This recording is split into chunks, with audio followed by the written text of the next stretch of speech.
All right, the Island boys are broke, so don't make the same mistake they did. This is such a sad story. They made it with two of their videos, made them a super success. They had $1 million.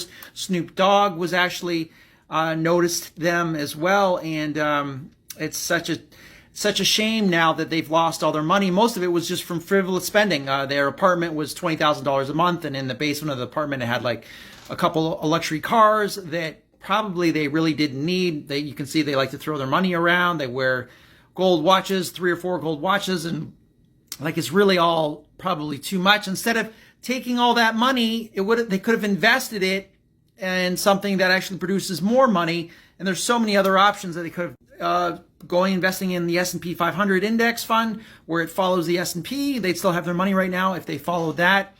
Even with the rocky tides of the market right now, eventually the S&P has always been reliable and that would have been a great start.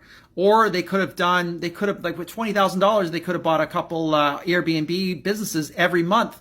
That would have been a great investment. Anything would have been better than just wasting that money. And that's how usually a lot of these sad stories end up, whereas they don't have the mindset where when they get all this money no one ever taught them how to turn it into more money. It's unfortunate. There's a couple good books on that. Grant Cardone talks about it.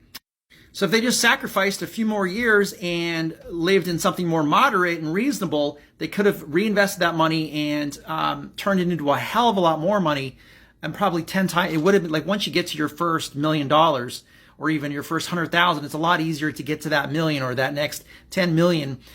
But yeah, it's such a shame. It's such a sad story. So make sure you don't waste your money, and if they just took their time and waited a few more years and a little more sacrifice and reinvested it in something, they could have been much better off down the road. But it could turn out to be a good story after all. Apparently they have a new gig where it's a reality TV show where they're boxing or something, and they're apparently going to be paid $1 million for that. But if they continue on with their frivolous spending habits and don't change that mindset, they could end up in the same situation again. So anyways, good lesson to learn from.